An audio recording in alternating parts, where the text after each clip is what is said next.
We'll do our best.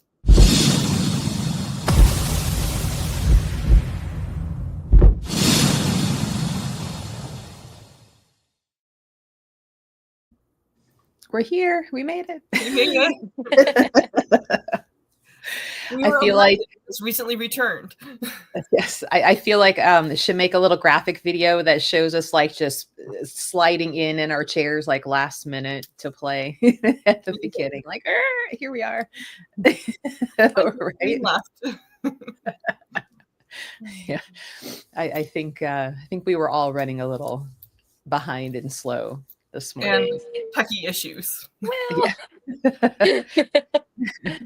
Hello, Melanie and Debbie. Thanks for waiting for us, ladies. Yeah, and Kayla was having a little bit of a tech issue on top of all of us, just like, oh, go faster.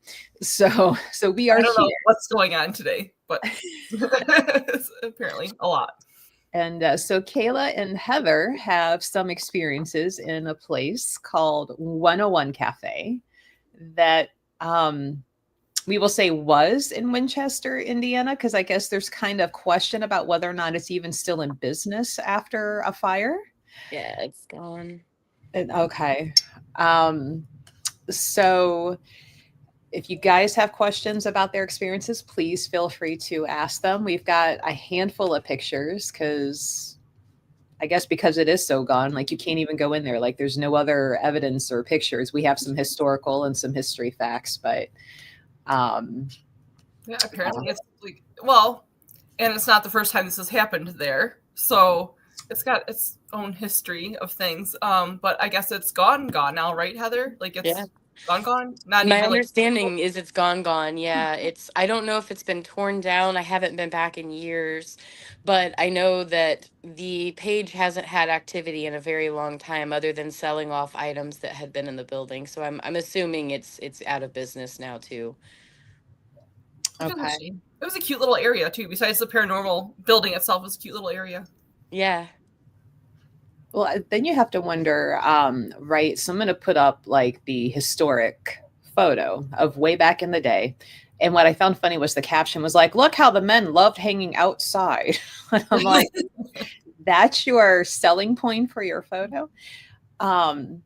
So it's on a pretty decent sized chunk of a city corner. So now I would be curious to like if anything is ever built in its place and why is my don't bother me not working?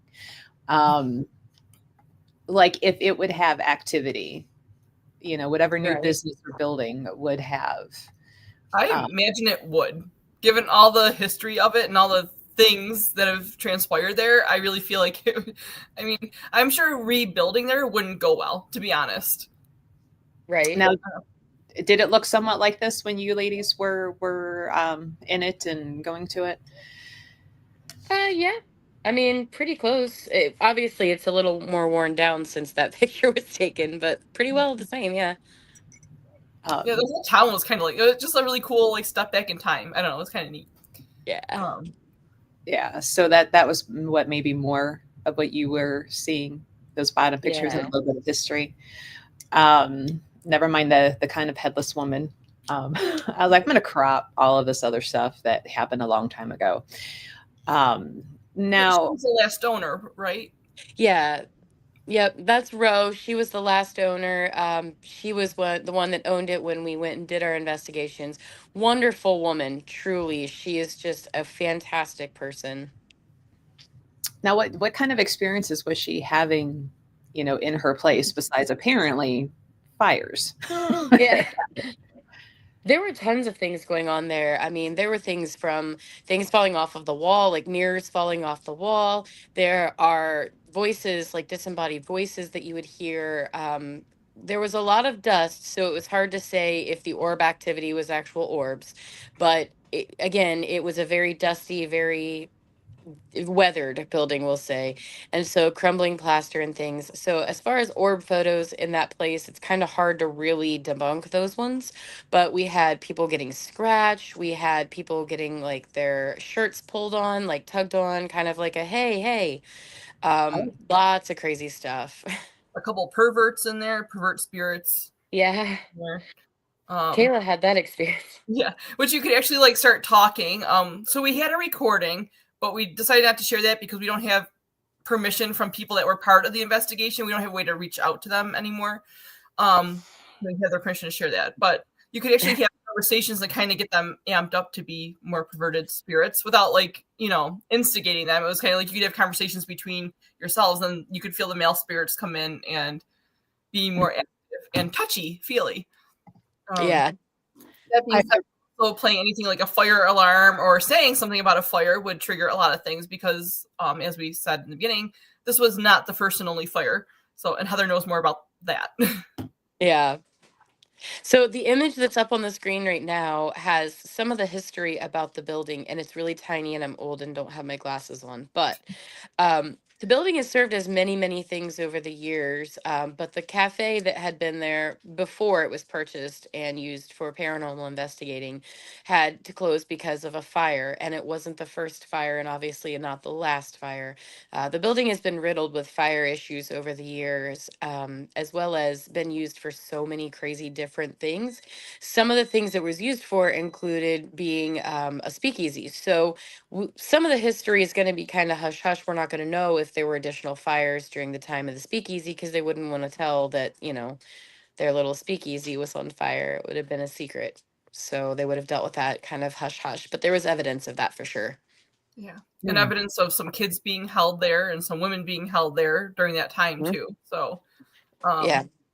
There was one floor that was more active for all that. I mean, that was the third floor, right? The very top. Yes. That had a lot of that going on. And the fire had a lot of the basement had a lot of the fire trauma activity. And the upstairs was like the inappropriate, very harsh feeling spirits with the women and the men and the, this is your job. You are here to do this. And children, there was a little girl, right? That was like, I can't remember her name. I guess every haunted place has a little girl. Yeah.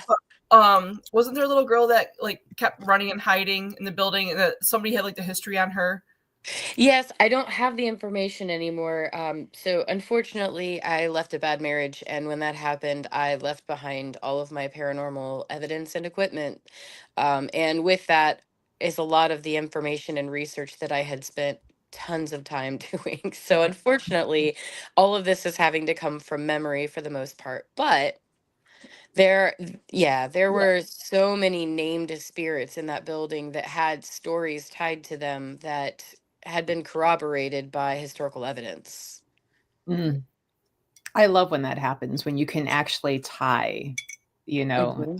as close to evidence and truth to back up the paranormal as you can get. Yeah. And I wonder, like, as Melanie was saying, maybe someone didn't want or something didn't want people in there. And if any of the voices or spirits were verified to be like maybe a woman that had been held there, like maybe she's trying to get you out of there because she knew like what happened and her perception, it could happen to you. I know we have this picture of like this gentleman who with the neck scratches. Were the women ever scratched or, marked in any way as well? It tended to be the men for whatever reason. That was in the basement. And for whatever reason, whatever was in the basement did not really care for men. And in this particular case, really did not enjoy our friend Aaron. And so that is the back of Aaron's neck where he was scratched. And we were just sitting at the table. We were actually doing a flashlight session. And with the spirits, we had other things out too. And all of a sudden Aaron just kind of was like, ah. And we're like, what? And he's like, my neck is on fire. And this is the photo we took before even looking at it. This is literally the flash photography of seeing it for the first time before we even looked at it with a flashlight to see what was going on. Because we wanted it to be authentic and we didn't want anybody to have like touched him, like, oh, are you okay? And then cause the scratch. So that is exactly what you see there. And it's really spread out. Like for that to have been a human hand, if you look, I mean, one is way up by his ear. Like the finger marks, I guess you could say, are very spread out and don't match like a typical scratch pattern, if you will. Yeah, I was gonna say you would have to either put down a couple finger, that's why I'm sitting, I'm like, how do we Sorry if anybody thinks I'm doing sign language. I'm not. Rock Um, on! yeah. Um, that is very widely because most people, right? If you're gonna scratch in self-defense, you're tight and you're, wanting to make sure your fingers don't, especially if you're hypermobile, start bending in the wrong direction and not causing Right. any. Something only people like us would think about. Like, I don't want to be hypermobile and scratch the wrong way. Yeah, right. Exactly. Chairs, just like, or demon claw. Were there any suspicions of maybe non-human spirits, entities being in that building ever? I wouldn't say demonic per se. Right. Oh, but like darker spirits, definitely, or entities, I guess would be the better choice. But Definitely some darkness there. I never once picked up on anything demonic, possessed, anything that felt genuinely evil. Definitely anger. Definitely like a lot of aggression, I a lot of guess. secrets they didn't want out. Like when you start asking Yeah. questions, if you were getting information from other spirits, the more aggressive spirits got much nastier because they did not want you having the information about them and what they were doing. So there's like this, and then you'll find that in a lot of buildings from that era, right? Where like there was this facade, like the storefront or like something that the building was supposed to be for, but there was always some sort of underground chaos going on or behind the scenes chaos. And pretty much everybody, well, the time that I was there, anybody that has some sort of like physical contact or something really negative happen, it was like we were just starting to get information, getting somewhere, and then all of a sudden it was somebody was getting beat up spiritually. Mm-hmm. So they wanted their secrets kept. They were okay with you sharing the good parts and this is what happened here, or we did this here, and there was okay with those things. But when you started talking about, bad things that were done to people, it didn't go well. Right. And that's the photo to the basement. So the first floor that you walk into is a cafe, and it was recently, I say recently, it's been over 10 years now, but in the fairly recent history relative to the building, it was an actual cafe. It was just a little corner restaurant with a functioning kitchen. So that part of the building is very modern, renovated, clean, painted. I mean, it had functioning appliances and things like that. It had heat and air. The rest of the building had been empty for many years. And the basement was definitely a very different feeling than the rest of the building.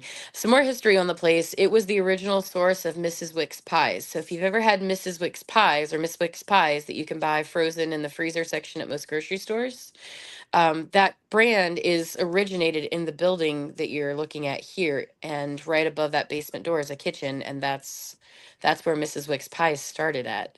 So that's kind of cool. So it's a legacy that lives. Yeah. And Yeah. honestly, like, I picked that up when Kayla was talking about like secrets about the building. So the caption on this was about the door to the speakeasy. Mm-hmm. So of course, they wouldn't want any coppers coming in to shut down their speakeasy. But as I'm like looking, I'm like, this looks like an image designed for a horror video game. Like that is perfect outline for Yeah. in a horror game. The third floor was kind of like that too. I feel like the middle section was okay, and then the basement and the top part were like whole different levels of things going on. It was like, Right. if somebody like dropped you off of them and then like show you the whole building, you would not really think you're in the same location. Mm-hmm. Well, and like being in the kitchen, like if like at least for me, when I'd close my eyes, I could feel the energy of a kitchen team running around chasing down, a salad or throwing a burger on the grill. You could feel that kind of purposeful energy, that kind of intense energy, more of like a residual. It And wasn't community, yeah. like there's a community feeling to that middle section. Very much so. Like in the cafe area where guests would be seated and at the bar that sat along there, it was like a soda shop, like a soda fountain like bar. And that used to be a pharmacy at one point too, so it makes sense that there would be a soda fountain counter there because that would have been a thing. But when you sat in that room, you felt very warm and comforted and like you were waiting on your friend to come through the door at any minute.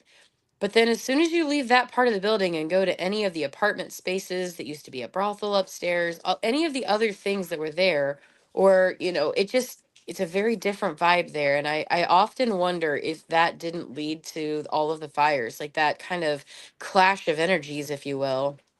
Mm. Yeah, just making things kind of short circuit Yeah. inside, because there, like, some of the fires were kind of not really, there was never really a found cause, right? Like there was Right. never really like evidence of it with the investigation. Like there was never evidence, not our investigation, like fire investigations. There really wasn't like you know, solid evidence about what or why they were caused. Were they Right. always caused kind of in the same spot, or did the fires kind of move around in the building? Kitchen area. They were all kitchen area, even when the kitchen wasn't being used. How convenient. Now, those are the ones I know about. Again, I'm not like an expert on the building, and I haven't been there since 2018, so it's been a minute. Well, But people were trapped in the basement for one, right? yeah, Like that was why we had like when somebody played the fire alarm while we were there, and there's just all sorts of, I mean, all chaos broke loose, like energetically, spiritually, there when we played the fire alarm, because people were at one point trapped in the basement Mhm. because of a fire. I don't again don't know all of the details. It's been 9 years, but yeah, there I know there was some issues with that. There are confirmed deaths in the building, and some of that information. There was a woman that killed her husband in the building, and then she cut herself on a window running away and ended up in the hospital for that one. But so I know that happened. So there's been a murder in the building. Like there's been all kinds of energy. And like I said, upstairs at one point was a brothel, the basement was a speakeasy. It was also used out front where there was one of the police like phone things, like a police station where you would call for the cops out front when phones weren't really a big thing. So there was a lot of different energy brought into this thing through the years. A dentist's office was in there and a pharmacy. So people were going to get well, but they were also doing less than savory things too. Oh no. Kind of what floor you ended up on really is. Yeah. I'm Yeah. I'm trying to like Google like how far away is this from me? And Google keeps trying to send me to the wrong main street. And I'm like, stop it. That's funny. So it's about an hour past me, and I'm about 3 hours for you. So it's about 4 hours, I'd say. Probably a little shy of that because you'll go diagonal. You wouldn't come straight down to me and then over. So I'd say it's probably about 3.5 to 4 hours if I had to guess. Yeah, so I think it was like 7.5 hours for me from Mm-hmm. my area. So. Yeah, Yeah. because you're like 4 hours from me up near Cleveland. Yeah. So yeah. Yeah. That's how And far there's out y'all are. Well, and there's a lot of paranormal locations in that area because so 101 is in Winchester, Indiana, and right up the street is the Randolph County Infirmary, or the Randolph County Asylum. So it was the Randolph County, Indiana Poor Farm, and it is very, very active and a very interesting place. There's also the old Blackford County Jail, and that's in Hartford City, Indiana, which is again right around the corner from there, and it is an old 1800s jail that is still it is still in great working order. It's not used as a jail anymore. A fellow lives there, but you can do tours of the place, and it's awesome. So it's like a paranormal hotbed in that area. Hmm. Um, Not far away is Post Town. Post Town is only about an hour from there. We talked about that the last time we all spoke. So Mhm. that whole area within like a 1 hour span, there's a whole hotbed of paranormal activity in this area. And the interesting thing, because I drove so far to get there, and there's a Yeah. lot of cornfields, like a lot Sure. of them. It's weird because you can feel when you're starting to get close to a town where there's like activity happening. Because you're just driving, it's like corn, corn, corn, and then all of a sudden you can like just feel it go in through your body, like, oh, I'm getting close to Right. something. Right. And then you're like in a little town, and you're like, aha, there's things going on here. Yep. So Definitely. So, Melanie, we were actually talking about this right before we went live that Winchester, whoever designed the city, should be fired because there is 101 Main Street, 101 North Main, and 101 South Main. And maybe because 101 Cafe is closed down, Google is like, you didn't really mean that because there's nothing to see here. So here's 101 North Main. And I'm like, no, I mean what I said. Take me here. But yeah, and I'm like, I hate city planners who do that. You know, I'm like, you're a jerk. Why Yeah. would you do that? But I feel like it would almost be worthwhile to like do long weekend adventure in Indiana in those places, because they're all kind of close together, being that they're only an hour away here and there. Yeah. That, to be like so close. Because I can't even think really of anything in Ohio where you get that many close together. You're driving a couple hours in every direction to get to anything. Yeah, there's a few in the greater Dayton area. There's the Sorg Opera House in Middletown and Posttown, which is right outside of Middletown. And then there's the seminary in Cincinnati. But that's about it. I mean, any further, there's a house in Trenton too. But again, it's pretty spread out in the area. Indiana, in that area, though, it's real close together. There's a hotel in Red Key, Indiana, right up the street. There's the Hannah House in Indianapolis, and then there's the Rhodes Hotel, and all of those are well documented paranormal hotspots, and they're all like within like an hour and a half of each other. It's a lot. Here we go down with the Woowoo bus, Woowoo wagon. We need a Woowoo We need a wagon. tour bus to load people up and like, let's go. And yes, Melanie, we would have to get that tour bus down to Savannah. I feel you typing it out already. I was just gonna say, there's a whole list. We got to make a whole list of our cross country Woowoo tour. Yeah. Which we would have Melanie as like our tour guide down there, unless either one of you are familiar as well with Savannah. Well, Heather. A little bit. We've got a house and a farm in South Georgia. Oh, that's right. I forgot. Sorry. Yeah. As much as I'm all for the paranormal stuff, I would like to be in charge of finding good places to eat. Thank you. Because La Jolla in Dublin, not to Georgia. be hangry, because that's a whole other level of paranormal. So I could feel it, Melanie. I could feel it. But no, Savannah would be on the list once able to start going down. Has anyone used a Ouija board? You know what? It's funny. I have tried. I can be watching people use it and be getting a lot of answers. The minute I touch it, that thing will stop moving. They don't like playing with me. Go figure. It's a protection thing. Yeah. Just curious, what does woo-woo mean? It's funny because woo-woo started out and in some instances meant kind of a negative about anything paranormal, metaphysical. And a lot of us in that world have reclaimed it, back as like a fun, non-derogative way of talking about these topics under that umbrella. So, people back in the day were like, oh, that's that woo-woo stuff. Now we're like, yeah, we're woo-woo and we enjoy and we have fun and we learn and we teach others. So we have reclaimed that. Own our woo-woo-ness. Mm-hmm. I'm a proud woo-woo.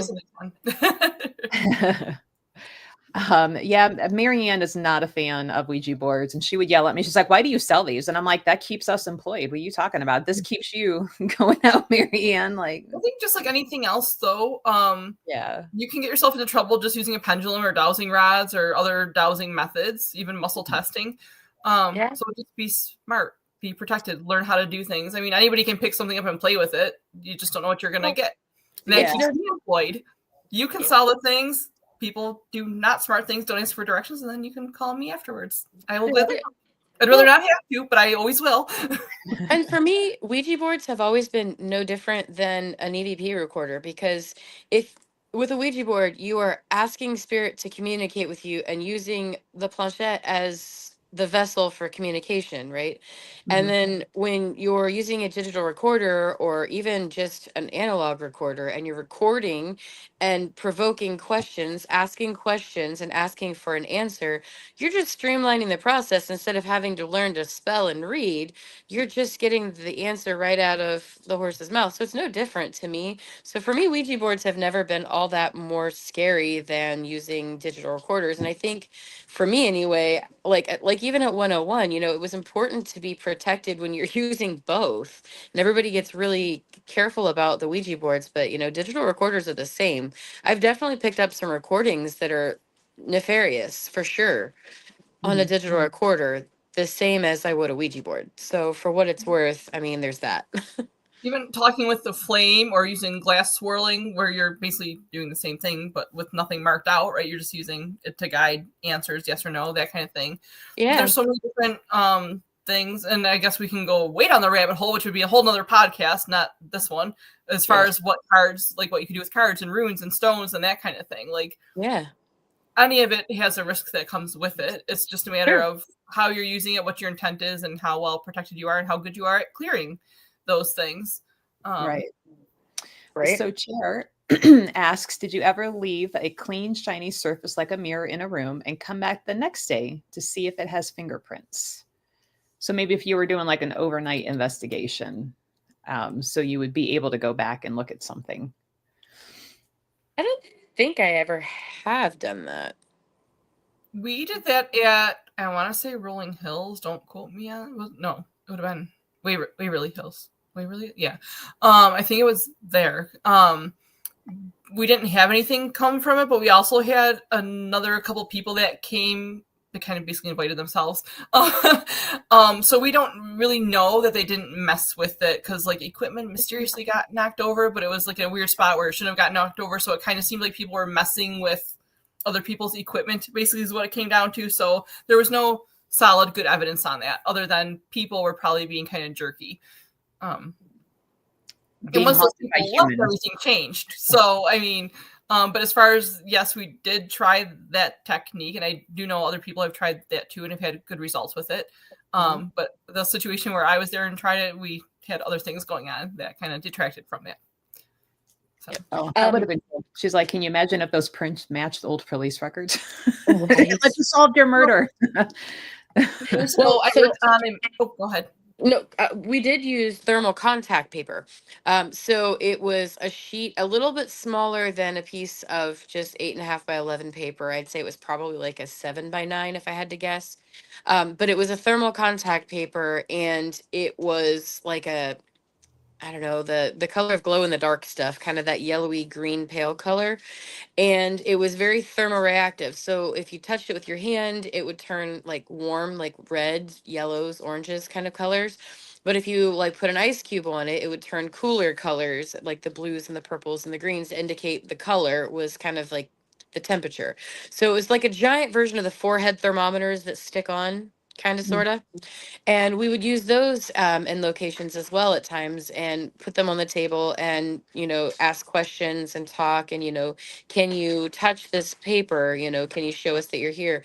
And we definitely did see a few times where there were little dots. I won't say it was a fingerprint, but I will say that it definitely looked like somebody had gone boop to it.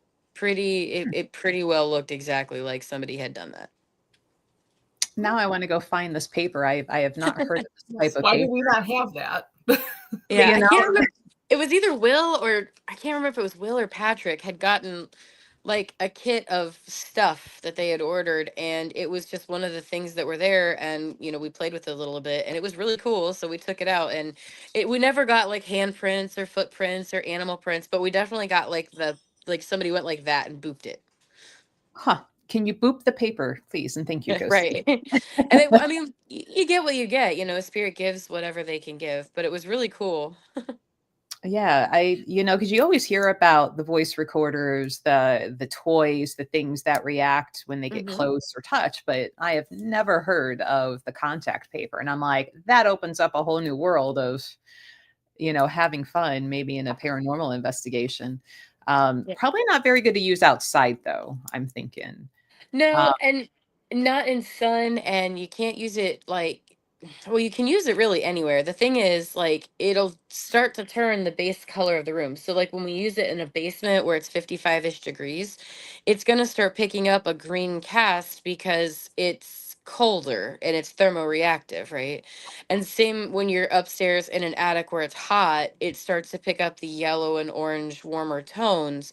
So it's a little, I don't want to say it's skewed because it's still like universal, whatever ambient temperature is, if that makes sense, But Okay. we only ever had one sheet, and I would love to find it again for other things because it's a great it's a great tool for Really other cool. things. Google Yeah.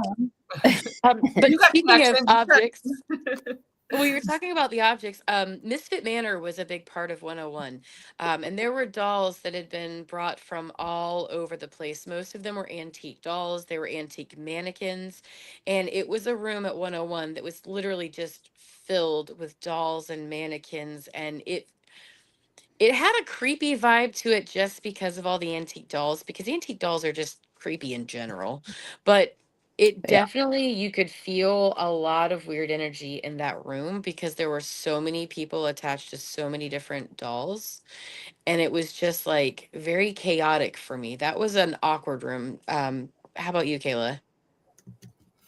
I try really hard to ignore the doll part of it, just because they're clowns. Because you'll find a lot of buildings that you go to have a clown room or a doll room or these kind of things to kind of, enhance things for people's already existing fears. It would be a moth room for me. I'm like, dolls, clowns, moths, no.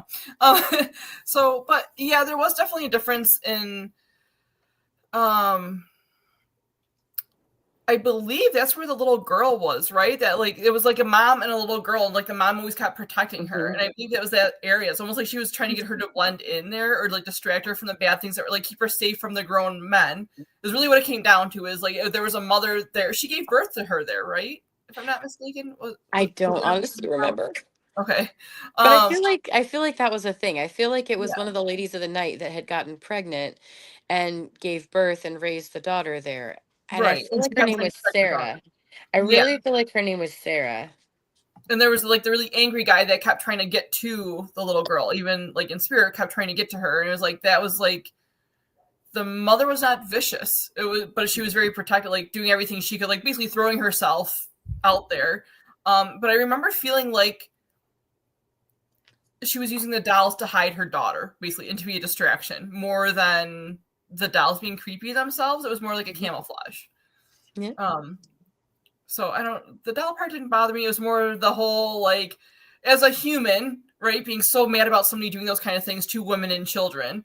It was really hard to not be like angry about that, want to do something about it. But it's like, you're just going to hurt yourself if you punch air. So, but as far as, crossing things, which we have to be careful with that too. Like, not everybody that has these places wants things crossed over, and we can't cross those boundaries typically. Yep. Definitely. And that definitely opens up another point there. When you go to these locations to investigate, there are times you come across things, people, entities that need to cross over. They need to not be here. But you have to respect the wishes of the people who own the property where you're at. And sometimes that's a real conflict. Yeah. So Chair, she's like, if you have a receipt machine, so that is a different kind of, there's the thermal paper. And as I'm learning, as I Google, you need heat reactive, because you can touch those thermal rolls all you want. Nothing changes on those, because it's got to be really high heat and it turns black. However, on a science site meant for like teachers, we can get a pack of 100 for $45.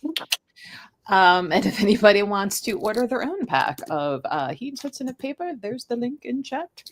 You can get it in blue, and they usually have red. Red is out of stock, so blue it is for you. So they should pay you extra for that because you're promoting their business? I mean, some of us want to go do some science experiments now, and some of those science experiments may or may not be in a haunted building. So, right. Here we go. But so that is the difference. Like the thermal paper for receipts only react by high heat to make those letters, and if you leave that receipt in like the front dash of your car, eventually like it will gray and black out. So if you need that for taxes, don't leave your receipts there. They're useless to you at that point. And they will kind of fade over time. But New York State does it with their fishing licenses too. I don't know about other states, but they print their licenses on that paper. So it's like, it could be in your tackle box on a 90-degree day. And it's like, yeah, I have it, but it's this black thing now. Yeah, it used to be this thing. It's your fault for giving me this. Yeah. You should print this out in cardstock. Crossing spirits over. Yeah. Have they asked you guys to cross them over? I don't remember having to do that there, but yes, I've definitely been at locations where they've had me cross spirits over. Kind of depends on the owner. Kind of depends on what they're doing with the building. Usually it's people that want to live there or turn it into something, or that are empathic and are just like, oh, I want these spirits to be set free. Then you have ones that, unfortunately, to say this, want to make money off of the location and do not want them to be removed, or they would rather bring more things in. So unfortunately, sometimes that situation actually does come down to a money thing for people versus a heart thing. So here's like, if I really had the ability to really see them and make the light and everything, that's where I would tell the spirits, like, there's going to be a light across the street. Wink, wink. Yes. Nod. If you would like to cross over, because I don't feel like a living human should be able to like trap a spirit who is suffering, who wants to cross over for monetary gain. I'm sure there are plenty of dead spirits that enjoy being dead and messing with people. Fine, leave them there. And that also means the human owner is going to have to deal with that particular spirit, and that's what you asked for.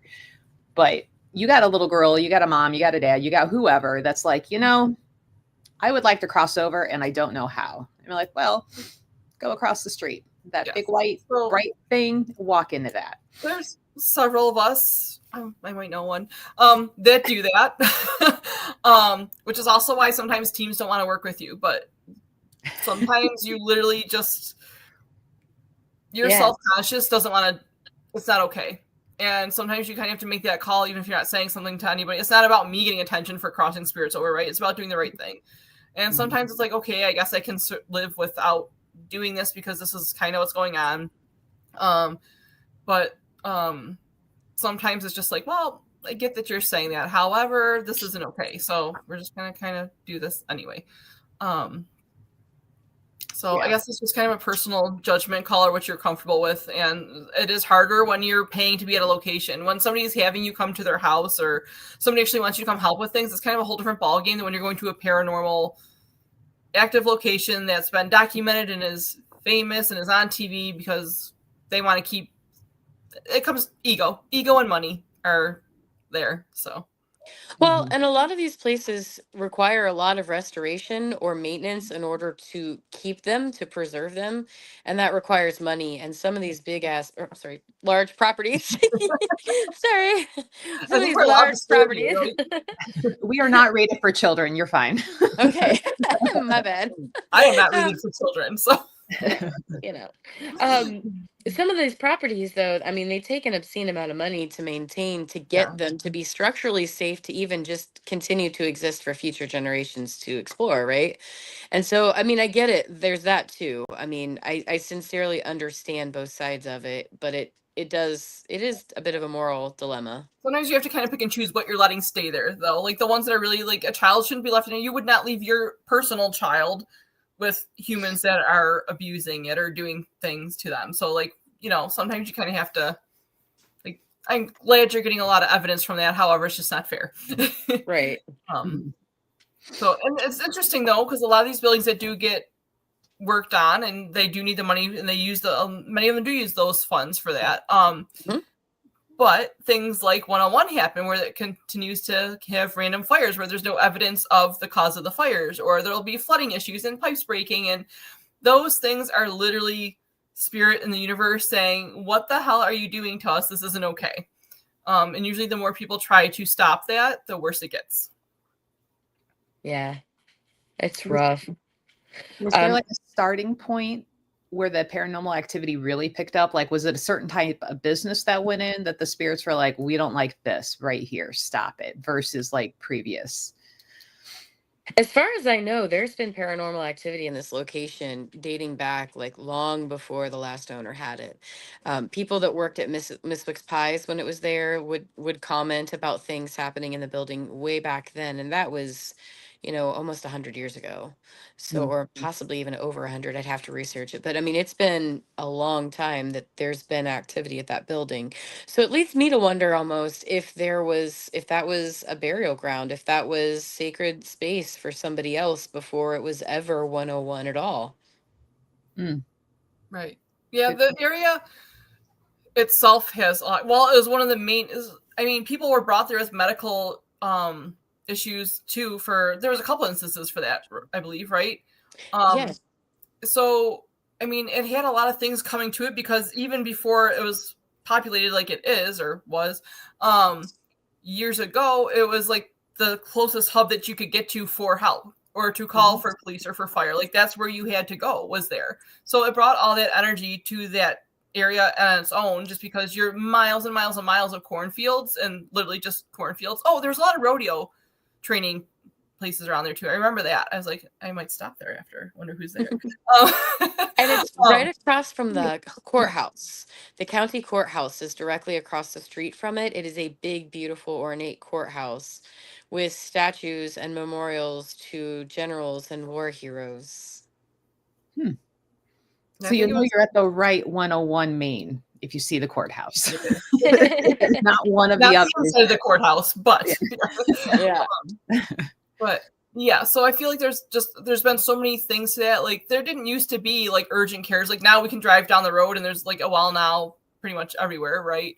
But there wasn't those things. You went to the closest town to find the doctor, or you know, and that's kind of, or whoever was not even necessarily a doctor, whoever had like some medical idea of what they were doing or tried to be doing. Pharmacists for a while. I mean, you could go to the pharmacist and they were formulating meds right there and compounding them. So you would go to the pharmacy for an aspirin, just like you would go now for a prescription. So there was that as well. Mm-hmm. I always found it interesting. And Heather, I think it was earlier, you were talking about how like soda shops and pharmacies, like they were one and the same, you know, pretty much back then, which, you know, now that those are two separate businesses, you got different licenses, different health inspections going on for both. But back in the day, you know, the gentleman that was giving you your soda pop and candy was also your pharmacist, you know. Hence Coca-Cola. Yeah, with the cocaine in it. No wonder people got more stuff done back then. It had cocaine in it.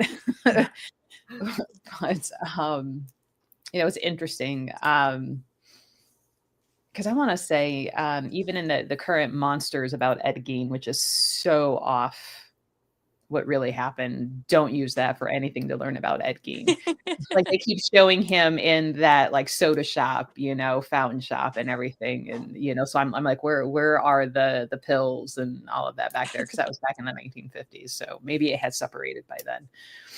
But like how creepy is that? The soda shop with the pharmacy, and here's Ed Gein, you know. I'm like, But it's a really cool building from the historical photos, and I wish I could get Google to show me some current, because even if the fire's outside or inside, surely we can see what the outside might still look like if it hasn't been completely taken down. So if you're wanting to do a drive-by and kind of park outside and feel it, but Google will keep taking you to 101 North Main, unfortunately. You have to be your own Google once you get there. Wait till you find the right spot. Right. Hey guys, I am so sorry. I have to cut out. I am so sorry. No worries. Part for today. I'm sorry. It's part for the course. It is. Today's just a great day. Well, we're almost at our hour anyway. So if anybody has any questions to ask Kayla about 101 Cafe or anything paranormal related for our last couple of minutes, now is the time. We will drive the bus over Kayla for her to answer. No, so when we discussed doing this, well, it was 2 weeks ago, right? Because I had to miss last week. Apparently, doctors in Western New York are now only working on Wednesdays. I don't know what the deal is with that right now. It's kind of weird. But I don't even remember why so the last show we did, we talked about doing 101 because we thought we both had a lot of evidence, Heather and I. We do not, because like she said, it disappeared. It got taken with some of the other things. And there was like a whole group page and like a shared Google album at one point where everybody put in their evidence, their pictures, their recordings, and it has poof disappeared off their paranormal page, off the event pages, off of the Google albums. So it was kind of a bummer that we did not know that until we started trying to put stuff together for the show. And we're like, okay, well, maybe we have this source, and reaching out to some of the people that we still do talk to from that event. And they're like, yeah, I still have stuff. And then getting a message back on, no, I don't have stuff. It's all gone now. So I think the same thing happened to all of us, where we all kept putting in a shared thing and somehow it all disappeared. So So, which has also led to a bunch of us looking through other things going, oh, these things that were tied to a group disappeared. So we kind of have to recalculate some of the stuff we had in mind because the evidence poof and disappeared, which is why we need you guys to send us pictures or videos of evidence. As we try to reformulate going forward and trying to plan out like, oh crap, we can't talk about that because that's all gone. Chair Bear asks, what from your experience is the most reliable method for detecting or communicating with ghosts? Or is there different methods that work better for different types? So kind of trick question because I use myself as a medium. Like I'm the conduit. I'm a big fan of dowsing though, even whether it's healing, readings, paranormal work. I'm a big fan of letting people see how and why I'm getting the information that I'm getting. So using a pendulum, you always want to make sure between each spirit, you're positive, you're negative, how they're selecting something, that kind of thing, or finding a location or direction. Dowsing rods. I really like dowsing rods more for like finding people or finding a location, finding a portal. Pendulums are really good for when you want to select something or find the direction that a portal is rotating or, so I feel like all the different modalities have like their own perks of things. Things like glass swirling are talking with candles, fire communication. I know there's like some different fire scrying. There's like different terms for all that. I feel like those are really good for helping people see how they're talking to their own loved ones because it gives them like an interactive sense of I can put my finger on this glass with you and talk with you to my loved ones. So I feel like it really kind of depends. I did have a glass blow up at a paranormal location one time. We decided to try it. It was not at 101. We decided to try it on just the same way we would have any other time on a hard wooden table with a rocker glass, and the glass literally just went poof and blew apart. Shards of glass went everywhere. So that was the end of that. So I will say disclaimer, because I feel like we have to have those things. Disclaimer that if you do, be careful you are playing with glass. Yeah, how would Melanie ask for items to be given back? So kind of could depend on what source they came from, right? Did the fairies take it? Like we've talked about, we had the fairy episodes. So was it fairies that took it? Was it a loved one? Is it your cat? Because, cats are not going to give it back. But you can literally ask your higher self to connect with other spirits. Ask to connect that way, like outside of yourself, your higher pure self, your universal self, to request from what spirit took it to return it to you. Return it. And I always ask, can you please return it where it's easy for me to see? That's great if they return it, but they put it in your junk drawer that you don't look at but once a year. You're not going to find it. So that would be more of a family thing. they seem like they were definitely tied to family, and I believe amber is also used for that, right? That's like tied to ancestral as far as a crystal. I mean, you could, if you think of it, because trees, many trees are older than we are, right? So how many people plant a tree on family property and it was from like their great-great-grandma, but the tree outlives us. So you can think of it that way. The sap and the bark and everything can communicate that way ancestrally. And it could also be, and I'm wondering, are they not being worn enough? Or like, is the occasions? Like, I mean, like these were given to you where you're not, because I feel like sometimes that's kind of more of the issue. Like you don't wear them enough, or you wear them to the wrong place, or, maybe like they were supposed to be given to you for a while, but now there's a new younger person and it needs to be handed down, and that hasn't happened. So the spirit's like, fine, I'll do it, so it's kind of like finding out why they took it, to make it easier to ask for it back. So they weren't handed down from the person, from an antique, maybe the original owner who had them wanted them back. They want them back to their family. They're mad at whoever gave them away from their family, and that happens a lot. And women tend to be attached, especially older generations, very attached to their jewelry. Yeah. In certain types of pieces of furniture, because that was really, really valuable back then, right? So where's the vanity cabinets, like that kind of. Yeah. I could quite. How can I wear You them? might not. I'm going to tap into that a little bit more. A slippery slope that we try not to get too far into personal things, but it's very likely that they were taken because they don't belong to you, to be honest. So I know you paid for them rightfully, monetarily. They belong to you. Energetically, not so much. I actually personally had a ring that fell off my hand at a very, very busy event at a convention center. I went to go grab it. This lady grabbed it out from under my hand and took off with it. I followed her, asked her for my ring, and she told me to F off. She didn't have it. I'm like, I literally, like, we almost headbutted each other, and you took my ring off the floor, and you walked away with it. Like, kind of hard to deny it. By that night, when I got home, I went to go grab my towel out of a cupboard to take a shower, and the ring was actually folded up in a towel. So when I opened the towel up, the ring fell on the floor. I was like, huh, fancy that. That bitch was not supposed to have it.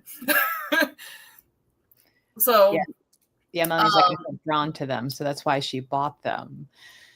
Well, so that those things can happen. So there's so many broad things that happen with the spirit world, right? So they might have been trapped in that shop, or a spirit not being able to track them down. And by you being brought to them, it's like, oh, they, we can have her bring them out, and they're more accessible to us.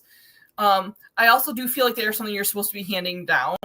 And if that's not your intention, if your intention is like that you would like to be able to resell them at some point or something like that, that will upset the spirits that they originally tied to. There are times, like, it could be a gift from somebody that they don't want somebody else to have, like almost like a possessive thing. I have seen that a few times with items. So I feel amber for you in general is a good stone to be using. So I feel that was a big part of your attraction to them. But in the meantime, you could definitely work with other amber stones. Well, it's not really technically a stone, but yeah. I would honestly start working with amber and then ask for them to come back. Like, show your respect, learn more about amber, how it works, what it's for. Healing purposes, spiritual purposes, and then ask for them to come back. Because as of right now, just asking for them to come back, I'm getting a pretty clear message. You're not going to get them back. They're not really completely meant to be yours. So almost kind of like earning their respect. What's funny is last night we recorded a podcast with Amy Key out of California about feng shui.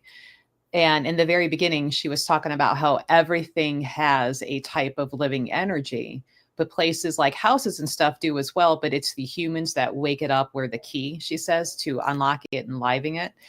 And so, it's like even those inanimate objects like jewelry will have like a bit of livingness, consciousness. So it's like kind of communicating with that jewelry and being like, look, I'm going to respect you, come back. And so Kayla, as you're mentioning that, I'm like, how funny, because even, Amy was like, everything has a consciousness and an energy and is living.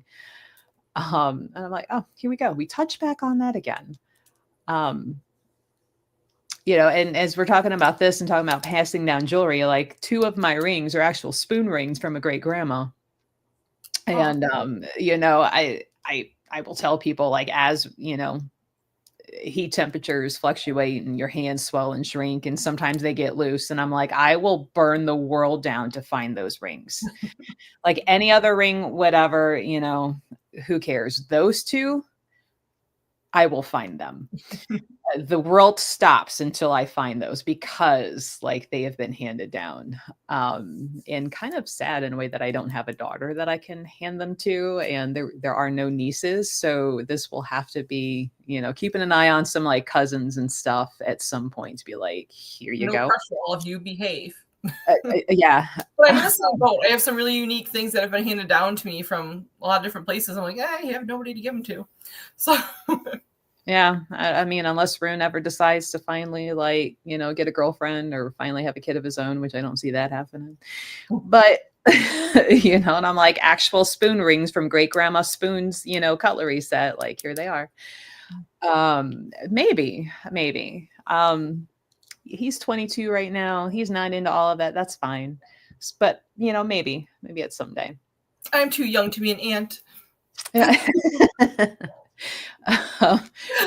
But It's very interesting, right? When it comes to like jewelry and handing things down, antiques and stuff, like if things start going funny with them, how and why, and then, on a tangent, it's like if grandma, grandpa said you were supposed to have it, but somebody else in the family snatched it, and it goes missing, nobody can find it. It's like, okay, well, grandma, grandpa reclaimed it, but why are they not bringing it back and giving it to the person who's supposed to have that, and then it's like, well, now we need to go find a good medium that can go find grandma, grandpa and be like, so where isn't, why aren't you giving it to the person? Sometimes they want you to reconnect with somebody in the family, and that's their way of doing it. Like, there's so many things, right, that they're just like, we're going to take this hostage and we're going to get what we want any which way, that you are not cooperating. Yeah. So, there's so many, it's always so diverse. Like, what we do is never boring, because there's always like, you can't just be like, oh, this is a textbook situation. They took your earrings, they took your book, whatever, because of this. Like, they keep us on our toes. I feel like a soap opera series could be written off of those type of things, Oh, definitely. Maybe in our next lifetime, which is not going to be on Earth, but it is no longer the guiding light, or God, what are some of the other ones that like grandma and mom and all them used to watch? Like the Days of Our Life. One Life to Live, Guiding Light. Oh my God. There was like 6 of them between 2 or 3 channels. For Melanie, I'm being told that those aren't the only earrings that went missing. Like, there's other jewelry that went missing also. So just a heads up on that. Yeah, as the world turns. Right. They're trying to get your attention for some other things. Yeah, ghosts need a bit of drama in their life too, I mean, guess. we would be doing this too, right? If we were dead, we'd be like, what can we meddle with today? Yep. So she's like, yeah, other pieces have gone missing. Yeah. So I would really kind of make note of each of those pieces, what they were made out of, how they made you feel. So that's a really big thing people tend to overlook. It's not just what they physically are or what they stand for, but what was your emotional attachment to that? Like, did you feel anger or regret or remorse towards it? Did you feel happy? Did you feel a connection to it? Like, pay attention, because people do inherit things that they're not necessarily drawn to.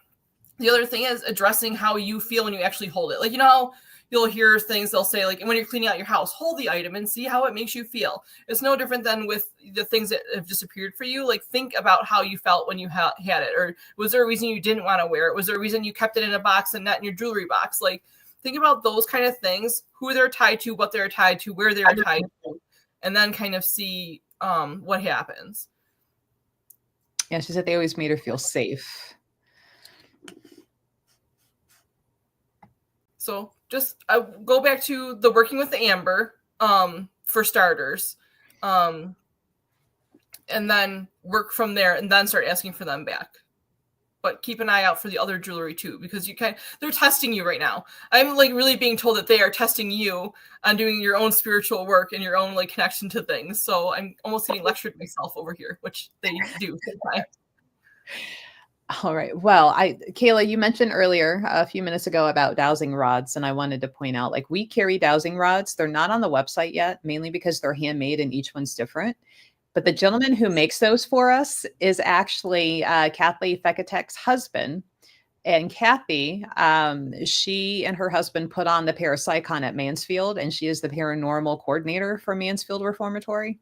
So it's kind of cool that he's the one who makes those. So if anybody wants some really good dowsing rods, like, shoot me a message. I can send you pictures of different things. But that's why they're not on the website yet, because each pair he brings in, they're all completely different. So I can't say, red beaded dowsing rods, black, because sometimes it'll be red and black. And I'm like, duh, like, dude. Color dowsing rods, various colors.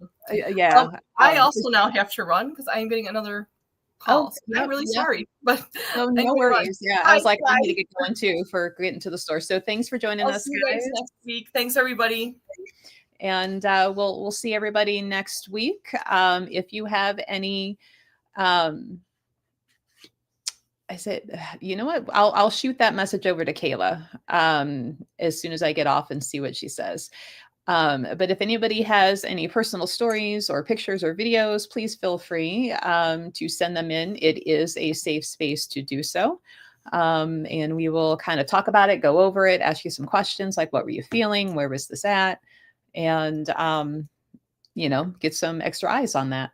But thanks for joining, guys. And we plan on being back next Wednesday at 10 a.m.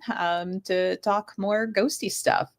No, she doesn't. She's like, whoop. So there is no soft out when that happens. But thanks for joining, guys, and we will see you next week. And for those of us in our Discord, today's pictures are already up in Discord. So bye, guys.